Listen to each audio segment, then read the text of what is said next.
ਵਾਹਿਗੁਰੂ ਜੀ ਕਾ ਖਾਲਸਾ ਵਾਹਿਗੁਰੂ ਜੀ ਕੀ ਫਤਿਹ।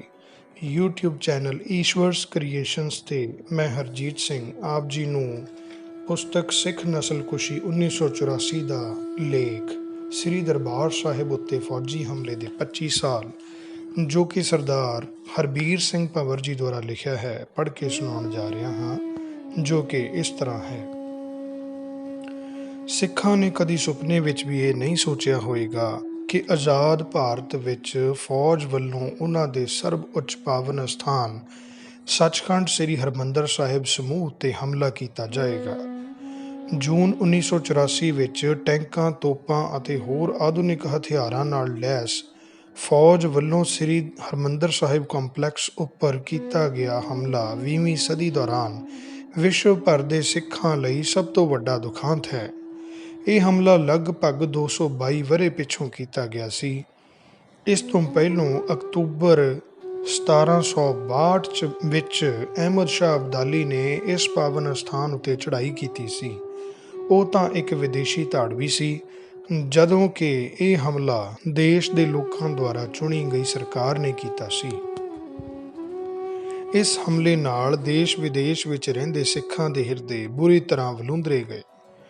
ਹਿੰਦੁਸਤਾਨ ਵਿੱਚ ਪੰਜਾਬ ਸਭ ਤੋਂ ਪਿੱਛੋਂ ਅੰਗਰੇਜ਼ੀ ਸਾਮਰਾਜ ਦਾ ਗੁਲਾਮ ਬਣਿਆ, ਉਹ ਵੀ ਮਕਾਰ ਡੋਗਰਿਆਂ ਦੀ ਗੱਦਾਰੀ ਤੇ ਕੁਝ ਸਿੱਖ ਆਗੂਆਂ ਦੀ ਆਪਸੀ ਫੁੱਟ ਕਾਰਨ। ਫਿਰ ਵੀ ਇੱਕ ਬਹੁਤ ਹੀ ਛੋਟੀ ਘੱਟ ਗਿਣਤੀ ਹੋਣ ਦੇ ਬਾਵਜੂਦ ਸਿੱਖਾਂ ਨੇ ਦੇਸ਼ ਦੀ ਆਜ਼ਾਦੀ ਦੇ ਸੰਘਰਸ਼ ਵਿੱਚ ਸਭ ਤੋਂ ਵੱਧ 80% ਯੋਗਦਾਨ ਪਾਇਆ ਅਤੇ ਅਨੇਕ ਕੁਰਬਾਨੀਆਂ ਕੀਤੀਆਂ। ਮਹਾਤਮਾ ਗਾਂਧੀ ਤੇ ਪੰਡਿਤ ਜਵਾਹਰ ਲਾਲ ਨਹਿਰੂ ਸਮੇਤ ਕਾਂਗਰਸ ਦੇ ਕੌਮੀ ਆਗੂਆਂ ਨੇ ਇਸ ਸੁਤੰਤਰਤਾ ਸੰਗਰਾਮ ਦੌਰਾਨ ਸਿੱਖਾਂ ਨੂੰ ਵਾਰ-ਵਾਰ ਵਿਸ਼ਵਾਸ ਦਿਵਾਇਆ ਸੀ ਕਿ ਆਜ਼ਾਦੀ ਮਿਲ ਜਾਣ ਤੇ ਹਿੰਦੁਸਤਾਨ ਵਿੱਚ ਉਹਨਾਂ ਤੇ ਹੋਰ ਘੱਟ ਗਿਣਤੀਆਂ ਦੇ ਹਿੱਤਾਂ ਨੂੰ ਪੂਰੀ ਤਰ੍ਹਾਂ ਧਿਆਨ ਵਿੱਚ ਰੱਖਿਆ ਜਾਏਗਾ। ਕਲਕੱਤਾ ਵਿਖੇ 6 ਜੁਲਾਈ 1946 ਨੂੰ ਪੰਡਿਤ ਨਹਿਰੂ ਨੇ ਇੱਕ ਪ੍ਰੈਸ ਕਾਨਫਰੰਸ ਨੂੰ ਸੰਬੋਧਨ ਕਰਦਿਆਂ ਆਖਿਆ ਸੀ, ਮੈਨੂੰ ਇਸ ਗੱਲ ਵਿੱਚ ਕੋਈ ਗਲਤ ਗੱਲ ਨਹੀਂ ਲੱਗਦੀ ਕਿ ਉੱਤਰੀ ਭਾਰਤ ਵਿੱਚ ਇੱਕ ਅਜਿਹਾ ਇਲਾਕਾ ਤੇ ਪ੍ਰਬੰਧ ਹੋਵੇ ਜਿੱਥੇ ਸਿੱਖ ਆਜ਼ਾਦੀ ਦਾ ਨਿਗਮ ਮਾਣ ਸਕਣ। ਸਰਬ ਹਿੰਦ ਕਾਂਗਰਸ ਨੇ ਅਨੇਕ ਸੈਸ਼ਨਾਂ ਵਿੱਚ ਇਹ ਮਤਾ ਪਾਸ ਕੀਤਾ ਸੀ ਕਿ ਆਜ਼ਾਦ ਭਾਰਤ ਵਿੱਚ ਸੂਬਿਆਂ ਨੂੰ ਵੱਧ ਅਧਿਕਾਰ ਦਿੱਤੇ ਜਾਣਗੇ। 15 ਅਗਸਤ 1947 ਨੂੰ ਜਦੋਂ ਹਿੰਦੁਸਤਾਨ ਆਪਣੀ ਆਜ਼ਾਦੀ ਦੇ ਜਸ਼ਨ ਮਨਾ ਰਿਹਾ ਸੀ, ਫਿਰਕੂ ਆਧਾਰ ਤੇ ਦੇਸ਼ ਵੰਡ ਕਾਰਨ ਪੰਜਾਬ ਲਹੂ ਲੁਹਾਨ ਹੋ ਕੇ ਹੰਝੂਆਂ ਦਾ ਦਰਿਆ ਵਹਾ ਰਿਹਾ ਸੀ। ਵਿਸ਼ਵ ਭਰ ਦੇ ਇਤਿਹਾਸ ਵਿੱਚ ਕਤਲੋ ਗਾਰਤ ਹੋ ਕੇ ਆਬਾਦੀ ਦਾ ਤਬਾਦਲਾ ਇਤਨੇ ਵੱਡੇ ਪੈਮਾਨੇ ਤੇ ਕਦੀ ਨਹੀਂ ਹੋਇਆ ਜਿਤਨਾ ਪੰਜਾਬ ਵਿੱਚ ਹੋਇਆ। ਆਪਣੀ ਅੱਡਰੀ ਪਛਾਣ ਕਾਰਨ ਸਿੱਖਾਂ ਦਾ ਹਿੰਦੂਆਂ ਤੇ ਮੁਸਲਮਾਨਾਂ ਨਾਲੋਂ ਬਹੁਤ ਹੀ ਵੱਧ ਨੁਕਸਾਨ ਹੋਇਆ। ਫਿਰਕੂ ਫਸਾਦਾਂ ਵਿੱਚ ਲੱਖਾਂ ਹੀ ਸਿੱਖਾਂ ਦਾ ਵਹਿਸ਼ੀ ਢੰਗ ਨਾਲ ਕਤਲੇਆਮ ਕੀਤਾ ਗਿਆ। ਧੀਆਂ ਭੈਣਾਂ ਦੀ ਬੇਪਤੀ ਹੋਈ। ਲਗਭਗ 40% ਸਿੱਖ ਵਸੋਂ ਨੂੰ ਆਪਣੇ ਜੱਦੀ ਪੁਸ਼ਤੀ ਘਰ-ਬਾਰ, ਜ਼ਮੀਨਾਂ, ਜਾਇਦਾਦ, ਕਾਰੋਬਾਰ ਆਦਿ ਛੱਡ ਕੇ ਖਾਲੀ ਹੱਥ ਸ਼ਰਨਾਰਥੀ ਬਣ ਕੇ ਇੱਧਰ ਭਾਰਤ ਆਉਣਾ ਪਿਆ। ਇਤਿਹਾਸ ਗਵਾਹ ਹੈ ਕਿ ਉਹਨਾਂ ਨੇ ਕਿਸੇ ਅੱਗੇ ਹੱਥ ਨਹੀਂ ਅੱਡਿਆ ਤੇ ਖੁਦ ਆਪਣੀ ਕਰੜੀ ਮਿਹਨਤ, ਲਗਨ ਤੇ ਹਿੰਮਤ ਨਾਲ ਆਪਣੇ ਪੈਰਾਂ ਤੇ ਖੜੇ ਹੋਏ। ਆਜ਼ਾਦੀ ਪ੍ਰਾਪਤੀ ਤੋਂ ਬਾਅਦ ਭਾਰਤ ਸਰਕਾਰ ਨੇ ਸੂਬਿਆਂ ਦਾ ਪੁਨਰਗਠਨ ਭਾਸ਼ਾ ਦੇ ਆਧਾਰ ਤੇ ਕੀਤਾ, ਪਰ ਪੰਜਾਬੀ ਸੂਬੇ ਦੀ ਮੰਗ ਨੂੰ ਪ੍ਰਵਾਨ ਨਾ ਕੀਤਾ। ਇਸ ਲਈ ਪੰਜਾਬੀਆਂ, ਵਿਸ਼ੇਸ਼ ਕਰਕੇ ਪੰਥ ਤੇ ਪੰਜਾਬ ਦੀ ਪ੍ਰਤੀਨਿਧ ਜਥੇਬੰਦੀ ਸ਼੍ਰੋਮਣੀ ਅਕਾਲੀ ਦਲ ਨੇ ਬੜਾ ਲੰਬਾ ਸੰਘਰਸ਼ ਕੀਤਾ। ਆਖਿਰ 1966 ਈਸਵੀ ਵਿੱਚ ਇਹ ਮੰਗ ਪ੍ਰਵਾਨ ਹੋਈ ਤਾਂ ਬੱਕਰੀ ਦੁੱਧ ਦਿੰਦੀ ਹੈ, ਪਰ ਮੀਂਗਣਾ ਪਾ ਕੇ ਦੇ ਅਖਾਣ ਅਨੁਸਾਰ ਉਸ ਸਮੇਂ ਦੇ ਕੇਂਦਰੀ ਗ੍ਰਹਿ ਮੰਤਰੀ ਗੁਲਜ਼ਾਰੀ ਲਾਲ ਨੰਦਾ ਨੇ ਐਂਟੀ ਪੰਜਾਬ ਲੌਬੀ ਨਾਲ ਮਿਲ ਕੇ ਇਸ ਨੂੰ ਵੱਧ ਤੋਂ ਵੱਧ ਕਮਜ਼ੋਰ ਬਣਾਉਣ ਦਾ ਯਤਨ ਕੀਤਾ। ਇਸ ਦੀ ਰਾਜਧਾਨੀ ਚੰਡੀਗੜ੍ਹ ਅਤੇ ਅਨੇਕਾਂ ਪੰਜਾਬੀ ਬੋਲਦੇ ਇਲਾਕੇ ਇਸ ਤੋਂ ਬਾਹਰ ਰੱਖੇ ਗਏ। ਪੰਜਾਬ ਦੇ ਡੈਮਾਂ ਉੱਤੇ ਕੇਂਦਰ ਨੇ ਆਪਣਾ ਅਧਿਕਾਰ ਜਮਾ ਲਿਆ। ਇਸ ਲੰਗੜੇ ਪੰਜਾਬੀ ਸੂਬੇ ਨੂੰ ਮੁਕੰਮਲ ਕਰਵਾਉਣ ਲਈ ਸ਼੍ਰੋਮਣੀ ਅਕਾਲੀ ਦਲ ਨੇ ਫਿਰ ਨਵਾਂ ਸੰਘਰਸ਼ ਸ਼ੁਰੂ ਕੀਤਾ।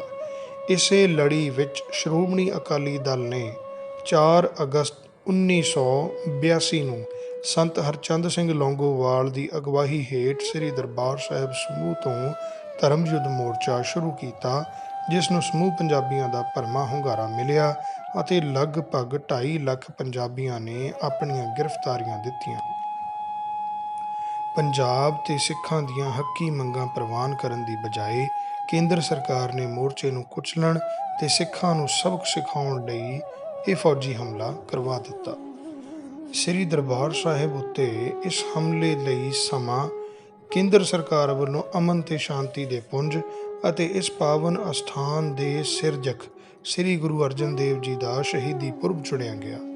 ਪੇਂਡੂ ਖੇਤਰਾਂ ਸਮੇਤ ਸਾਰੇ ਪੰਜਾਬ ਨੂੰ ਫੌਜ ਦੇ ਹਵਾਲੇ ਕਰਕੇ ਅਤੇ ਅਣਮਿੱਥੇ ਸਮੇਂ ਲਈ ਕਰਫਿਊ ਲਗਾ ਕੇ ਰੇਲ, ਸੜਕ ਤੇ ਹਵਾਈ ਆਵਾਜਾਈ ਬੰਦ ਕਰਕੇ ਤੇ ਹਰ ਤਰ੍ਹਾਂ ਦੇ ਵਾਹਨ, ਬੈਲ ਗੱਡੀਆਂ ਅਤੇ ਸਾਈਕਲ ਚਲਾਉਣ ਉੱਤੇ ਪਾਬੰਦੀ ਲਗਾ ਕੇ ਬਿਜਲੀ ਦੀ ਸਪਲਾਈ ਤੇ ਟੈਲੀਫੋਨ ਕੱਟ ਕੇ ਅਤੇ ਪ੍ਰੈਸ ਉੱਤੇ ਸੈਂਸਰ ਲਗਾ ਕੇ ਇਹ ਵਹਿਸ਼ੀਆਨਾ ਹਮਲਾ ਕੀਤਾ ਗਿਆ, ਜਿਸ ਦੀ ਹੁਣ ਤੱਕ ਦੇ ਵਿਸ਼ਵ ਇਤਿਹਾਸ ਵਿੱਚ ਕੋਈ ਮਿਸਾਲ ਨਹੀਂ ਮਿਲਦੀ ਕਿ ਕਿਸੇ ਦੇਸ਼ ਦੀ ਸਰਕਾਰ ਨੇ ਆਪਣੇ ਹੀ ਲੋਕਾਂ, ਵਿਸ਼ੇਸ਼ ਕਰਕੇ ਘੱਟ ਗਿਣਤੀ ਕੌਮ ਦੇ ਪ੍ਰਮੁੱਖ ਧਾਰਮਿਕ ਅਸਥਾਨ ਤੇ ਇਸ ਤਰ੍ਹਾਂ ਦੀ ਫੌਜੀ ਕਾਰਵਾਈ ਕੀਤੀ ਹੋਵੇ। ਸ਼ਹੀਦੀ ਪੁਰਬ ਕਾਰਨ ਇਸ ਅਸਥਾਨ ਤੇ ਦਰਸ਼ਨ ਕਰਨ ਆਈਆਂ ਸ਼ਰਧਾਲੂ ਸੰਗਤਾਂ ਧਰਮ ਯੁੱਧ ਮੋਰਚੇ ਵਿੱਚ ਜ਼ਿਲ੍ਹਾ ਸੰਗਰੂਰ ਤੇ ਮਾਨਸਾ ਤੋਂ ਆਏ ਅਕਾਲੀ ਵਰਕਰਾਂ ਅਤੇ ਕੰਪਲੈਕਸ ਅੰਦਰ ਰਿਹਾਇਸ਼ੀ ਕੁਆਟਰਾਂ ਵਿੱਚ ਰਹਿ ਰਹੇ ਸ਼੍ਰੋਮਣੀ ਗੁਰਦੁਆਰਾ ਪ੍ਰਬੰਧਕ ਕਮੇਟੀ ਦੇ ਮੁਲਾਜ਼ਮਾਂ ਤੇ ਉਹਨਾਂ ਦੇ ਪਰਿਵਾਰਾਂ ਨੂੰ ਬਾਹਰ ਆਉਣ ਦਾ ਕੋਈ ਸਮਾਂ ਨਾ ਦਿੱਤਾ ਗਿਆ ਅਤੇ ਨਾ ਹੀ ਖਾਣ ਪੀਣ ਦਾ ਪ੍ਰਬੰਧ ਕੀਤਾ ਗਿਆ, ਜਿਸ ਕਾਰਨ ਉਹਨਾਂ ਵਿੱਚੋਂ ਸੈਂਕੜੇ ਹੀ ਮਾਰੇ ਗਏ। ਸੈਂਕੜੇ ਹੀ ਲੰਮਾ ਸਮਾਂ ਅਕਾਰਨ ਹੀ ਜੇਲ੍ਹਾਂ ਵਿੱਚ ਬੰਦ ਰਹੇ। ਫੌਜੀ ਹਮਲੇ ਦੌਰਾਨ ਸਿੱਖਾਂ ਦਾ ਸਰਬੋਤਮ ਅਸਥਾਨ ਸ੍ਰੀ ਅਕਾਲ ਤਖਤ ਸਾਹਿਬ ਢਹਿ ਢੇਰੀ ਕਰ ਦਿੱਤਾ ਗਿਆ। ਸੱਚਖੰਡ ਸ੍ਰੀ ਹਰਿਮੰਦਰ ਸਾਹਿਬ ਸਮੇਤ ਕੰਪਲੈਕਸ ਅੰਦਰ ਸਥਿਤ ਇਮਾਰਤਾਂ ਨੂੰ ਢੇਰ ਸਾਰਾ ਨੁਕਸਾਨ ਪੁੱਜਾ ਅਤੇ ਦਰਸ਼ਨੀ ਡਿਉੜੀ ਉੱਪਰਲੀ ਛੱਤ ਉੱਤੇ ਸੁਸ਼ੋਭਿਤ ਇਤਿਹਾਸਿਕ ਤੋਸ਼ਾਖਾਨਾ ਨੂੰ ਵੀ ਭਾਰੀ ਨੁਕਸਾਨ ਹੋਇਆ ਤੇ ਮਹਾਰਾਜਾ ਰਣਜੀਤ ਸਿੰਘ ਨੂੰ ਨਿਜ਼ਾਮ ਹੈਦਰਾਬਾਦ ਵੱਲੋਂ ਭੇਟ ਕੀਤੇ ਹੀਰੇ ਜਵਾਹਰਾਤ ਨਾਲ ਜੜੀ ਇਤਿਹਾਸਿਕ ਚਾਨਣੀ ਜੋ ਉਹਨਾਂ ਨੇ ਸ੍ਰੀ ਹਰਿਮੰਦਰ ਸਾਹਿਬ ਵਿਖੇ ਚੜ੍ਹਾ ਦਿੱਤੀ ਸੀ, ਸੜ ਕੇ ਸੁਆਹ ਹੋ ਗਈ। ਕੰਪਲੈਕਸ ਉੱਤੇ ਪੂਰੀ ਤਰ੍ਹਾਂ ਕਬਜ਼ਾ ਕਰਨ ਉਪਰੰਤ ਸਿੱਖਾਂ ਦੇ ਧਾਰਮਿਕ, ਇਤਿਹਾਸਿਕ ਅਤੇ ਅਕਾਦਮਿਕ ਅਮੀਰ ਵਿਰਸੇ ਸਿੱਖ ਰੈਫਰੈਂਸ ਲਾਇਬ੍ਰੇਰੀ, ਜਿਸ ਵਿੱਚ ਗੁਰੂ ਸਾਹਿਬਾਨ ਦੇ ਹਸਤ ਕਮਲਾਂ ਦੁਆਰਾ ਜਾਰੀ ਅਨੇਕ ਹੁਕਮਨਾਮੇ, ਜਨਮ ਸਾਖੀਆਂ, ਹੱਥ ਲਿਖਿਤ ਧਾਰਮਿਕ ਸਾਹਿਤ, ਗੁਰਬਾਣੀ ਦੀਆਂ ਪੋਥੀਆਂ, ਇਤਿਹਾਸਕ ਪੁਸਤਕਾਂ ਆਦਿ ਸ਼ਾਮਿਲ ਸਨ, ਨੂੰ ਅੱਗ ਲਗਾ ਦਿੱਤੀ ਗਈ, ਜਿਸ ਦੀ ਪੂਰਤੀ ਹੋ ਹੀ ਨਹੀਂ ਸਕਦੀ। ਗੱਲ ਇਸ ਹਮਲੇ ਉੱਤੇ ਹੀ ਨਹੀਂ ਮੁੱਕੀ। ਪੰਜਾਬ ਦੇ ਅਨੇਕਾਂ ਹੋਰ ਇਤਿਹਾਸਿਕ ਗੁਰਦੁਆਰਿਆਂ ਅੰਦਰ ਫੌਜੀ ਕਾਰਵਾਈ ਕੀਤੀ ਗਈ। ਆਪਰੇਸ਼ਨ ਵੁੱਡਰੋਜ਼ ਅਧੀਨ ਪੰਜਾਬ ਦੇ ਪਿੰਡਾਂ ਵਿੱਚ ਜ਼ੁਲਮ, ਤਸ਼ੱਦਦ, ਦਹਿਸ਼ਤ ਅਤੇ ਵਹਿਸ਼ਤ ਦਾ ਇੱਕ ਦੌਰ ਸ਼ੁਰੂ ਕਰ ਦਿੱਤਾ ਗਿਆ ਅਤੇ ਸਿੱਖ ਨੌਜਵਾਨਾਂ ਦਾ ਸ਼ਿਕਾਰ ਕੀਤਾ ਜਾਣ ਲੱਗਾ। ਕਥਿਤ ਅੱਤਵਾਦ ਨੂੰ ਕਾਬੂ ਕਰਨ ਦੇ ਨਾਂ ਹੇਠ ਟਾਡਾ ਵਰਗੇ ਕਾਲੇ ਕਾਨੂੰਨ ਬਣਾਏ ਗਏ।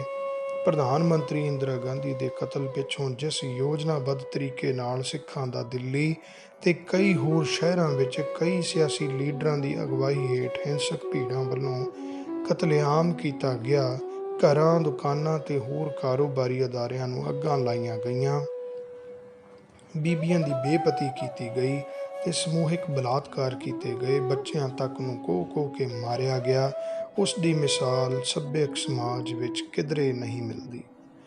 ਨਵੇਂ ਪ੍ਰਧਾਨ ਮੰਤਰੀ ਰਾਜੀਵ ਗਾਂਧੀ ਨੇ ਸਿੱਖਾਂ ਦੇ ਇਸ ਵਹਿਸ਼ੀਆਨਾ ਕਤਲੇਆਮ ਨੂੰ ਇਹ ਕਹਿ ਕੇ ਜਾਇਜ਼ ਠਹਿਰਾਇਆ ਕਿ ਜਦੋਂ ਕੋਈ ਵੱਡਾ ਦਰਖਤ ਗਿਰਦਾ ਹੈ ਤਾਂ ਧਰਤੀ ਹਿਲਦੀ ਹੈ।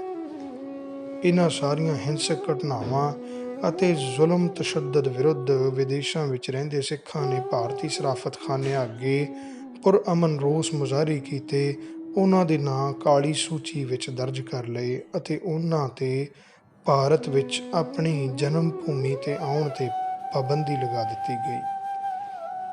ਫੌਜੀ ਹਮਲੇ ਅਤੇ ਕਤਲੇਆਮ ਦੀ ਪ੍ਰਤੀਕਿਰਿਆ ਵਜੋਂ ਪੰਜਾਬ ਵਿੱਚ ਲਗਭਗ ਇੱਕ ਦਹਾਕਾ ਖਾੜਕੂ ਲਹਿਰ ਚੱਲੀ, ਜਿਸ ਕਾਰਨ ਸਮੂਹ ਪੰਜਾਬੀਆਂ ਨੇ ਸੰਤਾਪ ਭੋਗਿਆ। ਸੱਚਖੰਡ ਸ੍ਰੀ ਹਰਿਮੰਦਰ ਸਾਹਿਬ ਉੱਤੇ ਹੋਏ ਫੌਜੀ ਹਮਲੇ ਨੇ ਸਿੱਖ ਮਾਨਸਿਕਤਾ ਨੂੰ ਗਹਿਰੀ ਠੇਸ ਪਹੁੰਚਾਈ। ਪਤਿਤ ਤੇ ਮੋਨੇ ਸਿੱਖਾਂ ਨੇ ਦਾੜੀ ਕੇਸ ਰੱਖ ਲਏ ਅਤੇ ਅਨੇਕਾਂ ਦਾੜੀ ਕੇਸਾਂ ਵਾਲਿਆਂ ਨੇ ਅੰਮ੍ਰਿਤਪਾਨ ਕਰ ਲਿਆ। ਕਈ ਪ੍ਰਮੁੱਖ ਸ਼ਖਸੀਅਤਾਂ ਨੇ ਸਰਕਾਰ ਵੱਲੋਂ ਮਿਲੇ ਪਦਮ ਭੂਸ਼ਣ ਤੇ ਪਦਮ ਸ਼੍ਰੀ ਵਰਗੇ ਖਿਤਾਬ ਵਾਪਸ ਕਰ ਦਿੱਤੇ। ਕਈ ਸਰਕਾਰੀ ਅਫਸਰ ਅਹੁਦੇ ਤਿਆਗ ਕੇ ਘਰ ਆ ਗਏ। ਫੌਜ ਵਿੱਚ ਕਈ ਥਾਵਾਂ ਤੇ ਸਿੱਖ ਜਵਾਨਾਂ ਨੇ ਬਗਾਵਤ ਕਰ ਦਿੱਤੀ। ਸੰਨ 1984 ਦੇ ਘੱਲੂਘਾਰੇ ਨੂੰ ਜ਼ੁਲਮ, ਤਸ਼ੱਦਦ ਤੇ ਦਹਿਸ਼ਤ ਅਤੇ ਵਹਿਸ਼ਤ ਦੇ ਦੌਰ ਨੂੰ ਆਮ ਸਿੱਖਾਂ ਨੇ ਆਪਣੇ ਪਿੰਡੇ ਉੱਤੇ ਹੰਢਾਇਆ ਹੈ। ਇੱਥੋਂ ਤੱਕ ਕਿ ਜਿਹੜੇ ਬੱਚੇ ਆਪਣੀ ਮਾਂ ਦੇ ਪੇਟ ਵਿੱਚ ਸਨ, ਉਹਨਾਂ ਵੀ ਇਸ ਦਾ ਸੀਕ ਮਹਿਸੂਸ ਕੀਤਾ ਹੋਵੇਗਾ। ਸਿੱਖ ਤਾਂ ਹਾਲੇ ਤੱਕ ਮੀਰ ਮੰਨੂ, ਜ਼ਕਰੀਆ ਖਾਨ ਆਦਿ ਵਰਗਿਆਂ ਦੇ ਜ਼ੁਲਮ ਅਤੇ ਮੱਸੇ ਰੰਗੜ ਅਤੇ ਅਹਿਮਦ ਸ਼ਾਹ ਅਬਦਾਲੀ ਵੱਲੋਂ ਸ੍ਰੀ ਦਰਬਾਰ ਸਾਹਿਬ ਦੀ ਪਵਿੱਤਰਤਾ ਭੰਗ ਕਰਨ ਦੀਆਂ ਘਟਨਾਵਾਂ ਵੀ ਨਹੀਂ ਭੁੱਲੇ। ਉਹ ਇਸ ਫੌਜੀ ਹਮਲੇ ਨੂੰ ਕਦੇ ਵੀ ਨਹੀਂ ਭੁਲਾ ਸਕਦੇ। ਵਾਹਿਗੁਰੂ ਜੀ ਕਾ ਖਾਲਸਾ, ਵਾਹਿਗੁਰੂ ਜੀ ਕੀ ਫਤਿਹ।